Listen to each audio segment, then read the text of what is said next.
Black Men in America podcast, hosted by O.G. Foxy.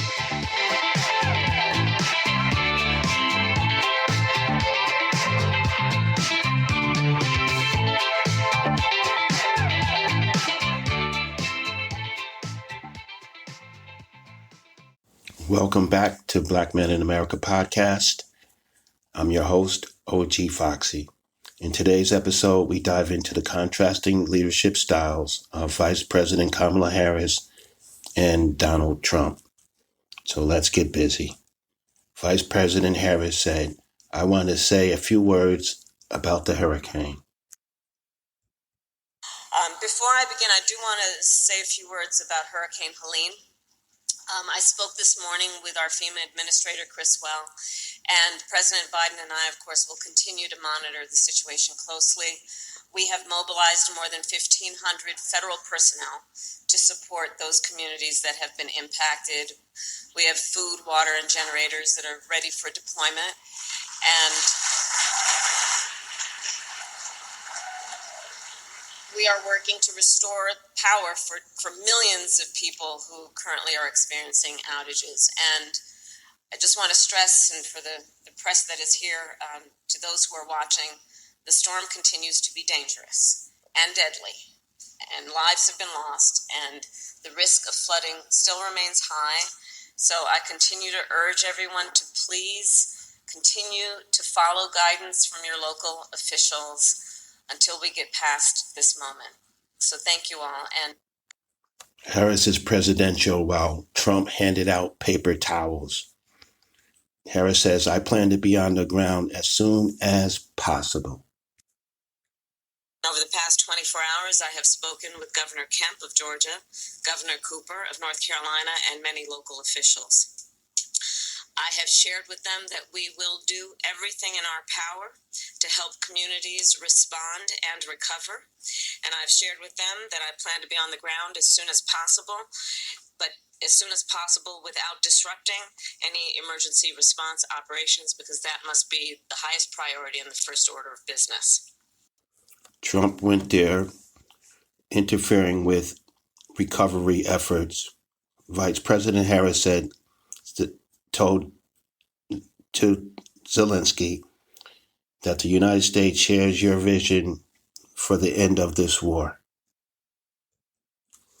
President Zelensky, I am clear. Putin started this war, and he could end it tomorrow if he simply withdrew his troops from Ukraine's sovereign territory. Of course, he has demonstrated no intention of doing that. Instead, he continues to assault civilian infrastructure and terrorize the people of Ukraine.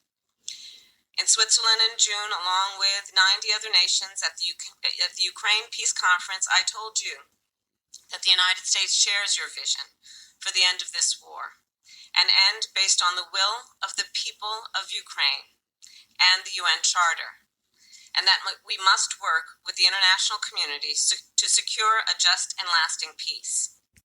Kamala Harris will fight for Ukraine's democracy while Trump will just give it to Putin. Kamala is absolutely masterful and will make an outstanding president.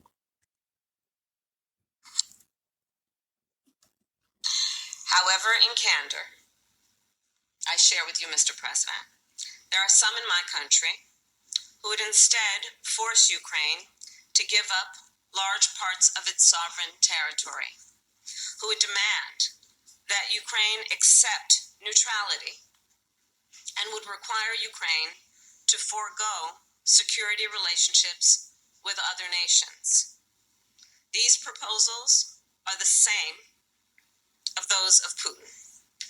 And let us be clear, they are not proposals for peace. Instead, they are proposals for surrender, which is dangerous and unacceptable. So, President Zelensky, I look forward to our discussion today, and I will continue to work with you to ensure Ukraine prevails in this conflict and remains a free, democratic, and independent nation. It's obvious that Kamala was talking about Trump Kamala said he's just not very serious about how he thinks about some of these issues. But frankly, and I say this in all sincerity, he's just not very serious about how he thinks about some of these issues.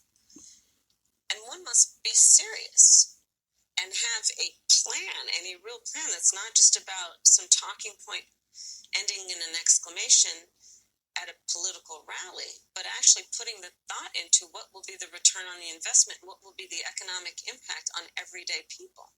And when you look at my plans, you will see what those benefits will be.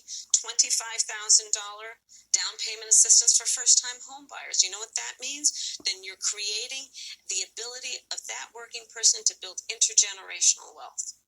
Doing the work of a $6,000 child tax credit.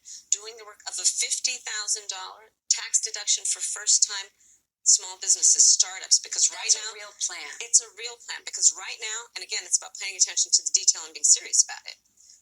I'm serious about my enthusiasm and for small businesses and my belief in what they will do as part of America's economic engine.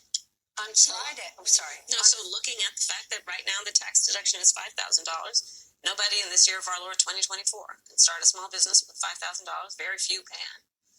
So extending it to $50,000 tax deduction for startups to generate the innovation and the ambition of the ideas that are present and among us, but need the fuel to be able to actually achieve the goal.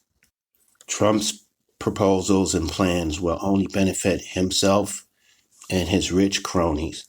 Vice President Harris said it takes too long and costs too much to build in America. And not only must we build the industries of the future in America, we must also build them faster. You know, there's a time for patience, and there's a time for impatience. That's not in Ecclesiastics, but just went off script for a minute, Mayor. But the simple truth is, in America, it takes too long and it costs too much to build. Whether it's a new housing development, a new factory, or a new bridge, projects take too long to go from concept to reality. It happens in blue states, it happens in red states. And it's a national problem. And I will tell you this, China is not moving slowly. They're not. And we can't afford to either. If we are to compete, we can't afford to either. As president, if things are not moving quickly, I will demand to know why, and I will act. I will work with Congress, workers and businesses, cities and states, community groups and local leaders to reform permitting, to cut red tape, and get things moving faster. Because, look, as I said, patience may be a virtue, but not when it comes to job creation or America's competitiveness. Many of you know the Empire State Building. You know how long it took to build it? 1 year. The Pentagon, you know how long that took? 16 months. No one can tell me we can't build quickly in our country. Harris will work solely for Americans and not just for herself. Vice President Harris said our broken immigration system needs to be fixed. Well, first of all, we do have a broken immigration system, and it needs to be fixed. And if we take a step back, months ago, some of the most conservative members of the United States Congress came together with others, proposed a border security bill that would have put 1,500 new border agents on the border to help those hardworking border agents who are there right now working around the clock. Would have put more money into stemming the flow of fentanyl, which is killing Americans around our country and devastating communities. Would have put more resources into our ability to prosecute transnational criminal organizations, which in my career I've prosecuted. Donald Trump got word of the bill, realized it was going to fix a problem he wanted to run on, and told them to kill the bill, don't put it up for a vote. He killed a bill that would have actually been a solution because he wants to run on a problem instead of fixing a problem. And that's part of what needs to be addressed. And my pledge is that when elected president, if the American people will have me, I will bring that bill back and I will sign it into law. And we need a comprehensive plan that includes what we need to do to fortify not only our border, but deal with the fact that we also need to create pathways for people to earn citizenship. Trump is the problem, not the solution. Vice President Harris said, I am never going to apologize for going after corporations that take advantage of the desperation of the American people. Just to be very frank, I am never going to apologize for going after companies and corporations that take advantage of the desperation of the American people. And as Attorney General, I saw this happen. In the midst of an emergency, whether it be an extreme weather event or even the pandemic, we saw it. Where those few companies, not the majority, not most, but those few companies that would take advantage of the desperation of people and jack up prices. Yeah, I'm going to go after them. Yes, I'm going to go after them. And that is part of a much more comprehensive plan on what we can do to bring down the cost of living, including housing, including the everyday needs of the American people. Harris will fight for the American people instead of degrading them. Vice President Harris said, I feel strongly people should not be going to jail for smoking weed. Oh, cannabis? I just feel strongly people should not be going to jail for smoking weed. And we know historically what that has meant and who has gone to jail. Mm-hmm. Second, I just think we have come to a point where we have to understand that we need to legalize it and stop criminalizing this behavior. And so, and I've actually, this is not a new position for me. I have felt for a long time we need to legalize it. So that's where I am on that. I love it. Wow. Okay. Too many blacks are going to jail for this. Kamala said she's going to try to visit every IBEW local in the country. I almost made it a goal of mine. I think I am going to fall short, but trying to visit every IBEW local in America, because I'm going to tell you, those apprenticeship programs, those are tough duty, man. And women and everyone. They're tough duty. Harris is pro-unions. Harris said regardless of what someone says at a small rally somewhere. Donald Trump made a whole lot of promises that he did not meet, and one would argue broke. Look at Lordstown. He said he was going to... Don't sell your homes. Yeah, don't sell your homes. And what happened? It shut down. Outsourcing under Donald Trump. His policies that are about putting, tens to hundreds of percent tariffs. John Deere. Yes. So part of the challenge, and I don't disagree that it's a challenge, got to earn the vote of everybody, is reminding people of fact. Regardless of what somebody says in a small rally somewhere. And I think that's really important. And that's part of what I'm doing in this campaign, is to remind people, just like here in Pittsburgh, of the reality of who has stood with union labor, who stands for American manufacturing, who stands for American jobs. Trump is a habitual liar. Trump and Vance are bought and paid for by Putin and many other. Donald Trump is owned by billionaires. He plays Americans for fools while promising them everything. It started in 2016 with Peter Thiel, the Silicon Valley mastermind, and continues today with Peter's pet, J.D. Vance. I love you guys. Steve Schwartzman, the CEO of Blackstone. Since Schwartzman only took home nearly $1 billion last year, he really needs his tax cut. Bitcoin boys like Mark and Andreessen, who want Trump to pump up what economists call the biggest Ponzi scheme in history. Kooks like Richard Uihlein, who, like GOP supporter Betsy DeVos,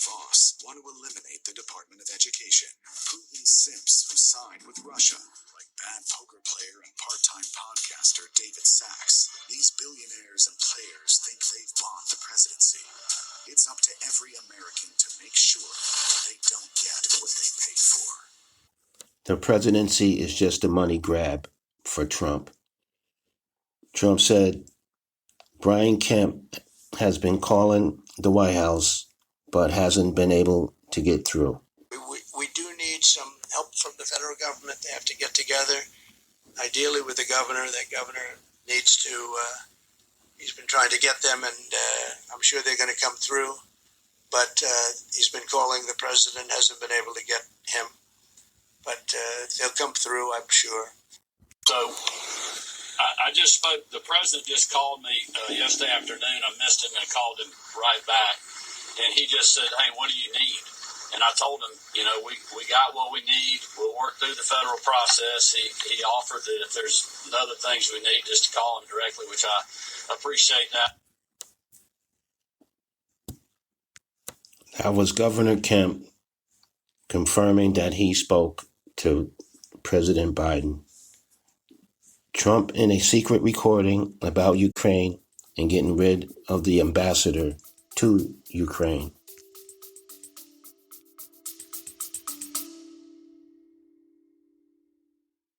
Ratings and reviews can help the Black Man in America podcast reach a wider audience, and donations will improve the quality of our content. To donate, just click on the support the show link. Thank you.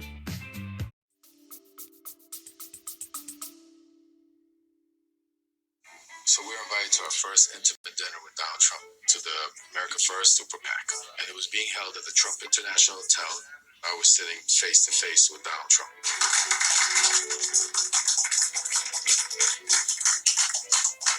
Igor secretly recorded the whole thing. How's Ukraine doing? Don't ask me. I realized that Trump has no idea about Ukraine. How long was Ukraine lasted a fight with Russia? I don't think very long. Without us, not very long. He has no idea they have oil. Ukraine has oil? A lot. Yeah. A lot of people say that. Number one in Europe. Yeah, we could. Ukraine? Yeah. Yes. The biggest problem there, I think, is we got to get rid of the ambassador. And she's still left over from the Clinton administration. Where the ambassador were Ukraine? Get rid of her, okay? Get her out the room. Take her out, okay? It was silence. The table looked at each other. Nobody knew what to do. So we all started clapping.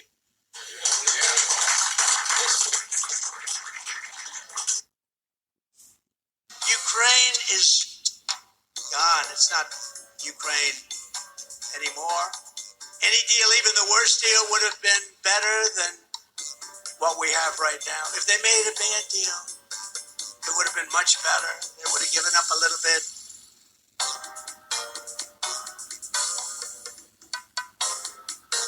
President Zelensky to fire Ambassador Markaro. I did. Can you explain this and also tell what if she wouldn't be fired? Well, listen, I sent a letter to President Zelensky today because the ambassador crossed the line, and I think you should terminate the ambassador. And After these high-profile events, Lev Parnas made his statement. Last election, Trump used guys like me and Igor, like a mob boss, to fire an ambassador who was a warrior against corruption in Ukraine. This time around, he's upgraded to the Speaker of the House and his Putin caucus to fire another ambassador in their efforts to fight back against Putin's war. Trump is corrupt, and Trump has proven again and again that he is just another corrupt, predictable, spineless politician. Remember him? We thought he was different. We had fun at his rallies. It was exciting. What happened? Now he can't make up his mind about big issues, moral issues like abortion.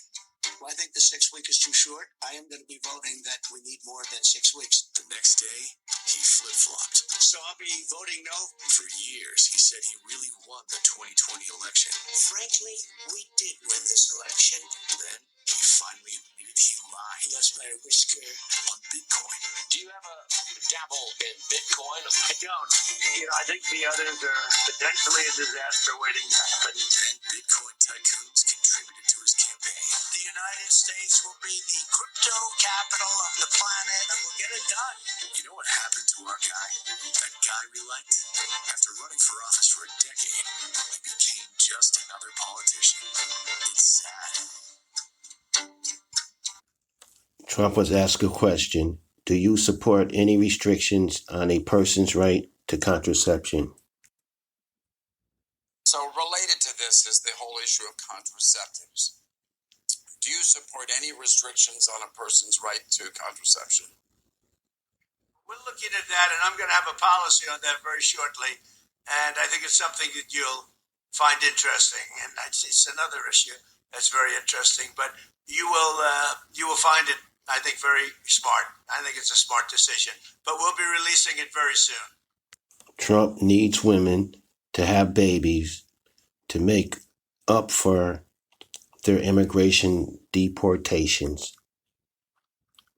Trump said, well, no CEO in their right mind would go anywhere near a convicted felon and a sexual predator like Trump. You're among the smartest people in history. The tech you've built and the companies you've funded change the world. As venture capitalists, angel investors, and C-suite leaders, you've picked winners your whole life. And you know a bad investment when you see one. You know a company with bad leadership and a bad user base is going nowhere. So why would you invest in Donald Trump? His product, hate. Very fine people on both sides. Chaos and division. We did win this election. His promises, more of the same. I'm a very stable genius. His chances of getting to an exit, zero. Maybe in certain areas, closing that internet up in some way. Somebody will say, oh, freedom of speech, freedom of speech. These are foolish people. Would you employ a convicted felon, a man with a history of abusing women, a man with a track record of discriminating against blacks and other minorities? You'd never hire Donald Trump for a single one of your companies. You'd never invest in a loser. So why would you back him for president? Trust me, I'm like a smart person. America is watching. Trump wouldn't even qualify for one of his, quote, black jobs.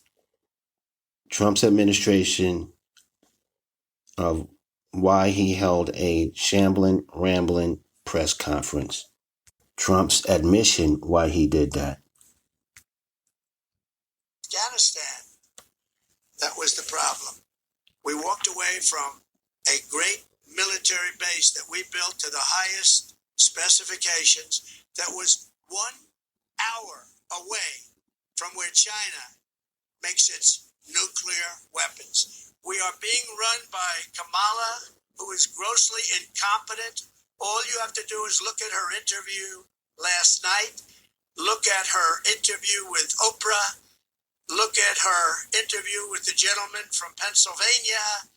All you have to do is look around and you'll see it. We had 4 years.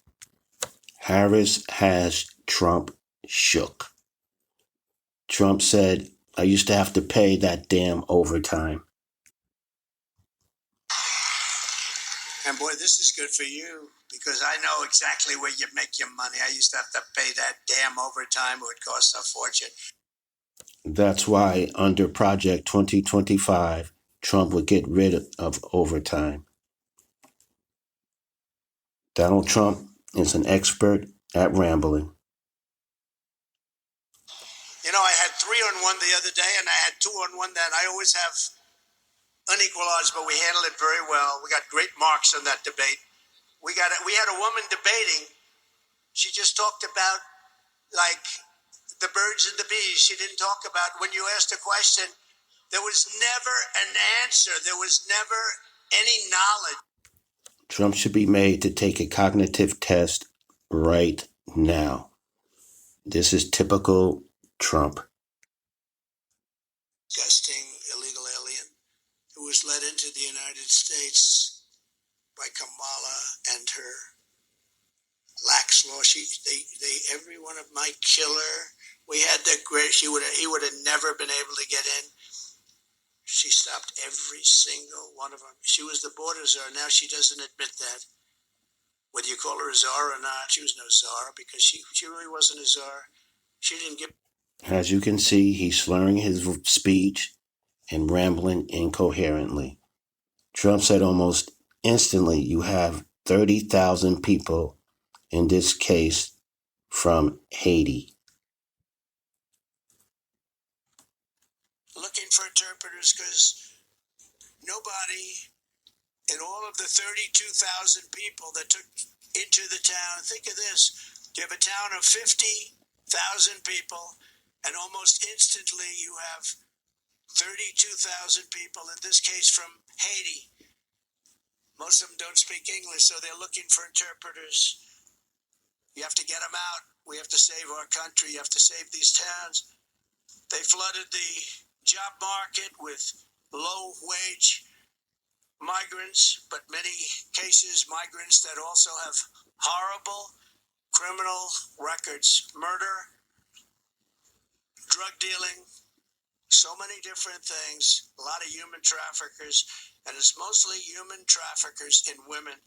Last month, American-born workers lost 1.3 million jobs. This is last month. You know, when they lowered the interest rates, they weren't doing it necessarily just for political. Our economy is terrible, especially when you add inflation into it. Inflation has destroyed our middle class. It's destroyed our senior citizens. And all of these people coming in are horrible for the black population and the Hispanic population. They're taking the jobs of the black population at levels that they've never seen before. Hispanic also, they're suffering, and the family. Wait, and there's more. Trump said last week a lot of people came in from the Congo. Last week, a lot of people came in from the Congo, a big prison in the Congo in Africa. It's obvious that Trump hates black people. Trump said Joe Biden became mentally impaired, but Kamala was born that way. Joe Biden became mentally impaired. Kamala was born that way. She was born that way.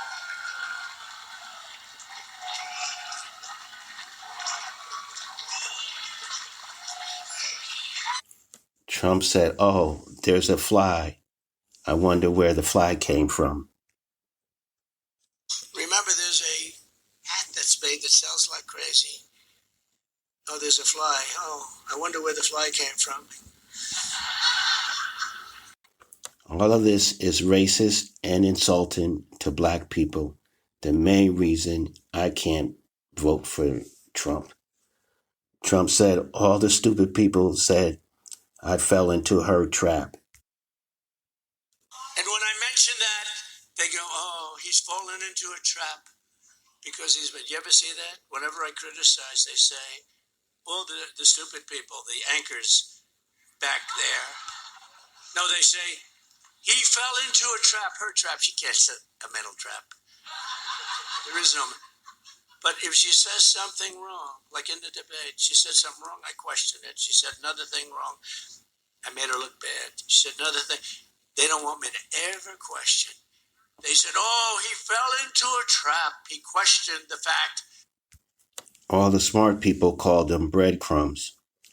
Trump said most people don't have any idea what the hell a phone app is.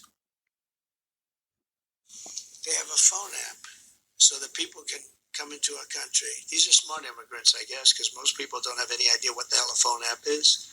But Trump now calls them smarter than his supporters because most Americans know what a phone app is. Donald Trump is slow and dejected. Donald Trump is a broken man, terrified of Kamala Harris. Shaky, scared, weak. He's a chicken. Limp, old, tired, and impotent. He's lost his edge, his mojo, all that power he once had, and he knows the end is coming. The final days of his campaign are nothing but a sleazy, desperate grab for cash and nothing more. He's hiding from Kamala. He won't debate her. He knows what happened last time. they're eating the cats. They're eating the pets. If Trump can't even face his political opponents, there's no way he can stand up against Vladimir Putin, Iran, and ISIS. There was never a chance chance, he'd stand up for you. Trump doesn't have the fitness to be president. Well, that's all for this episode. Thanks for tuning in. Join us next time as we continue to analyze the evolving landscape of American politics. And may God bless us all.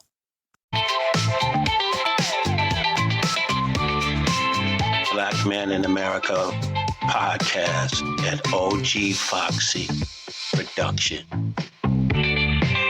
Love and peace to us all.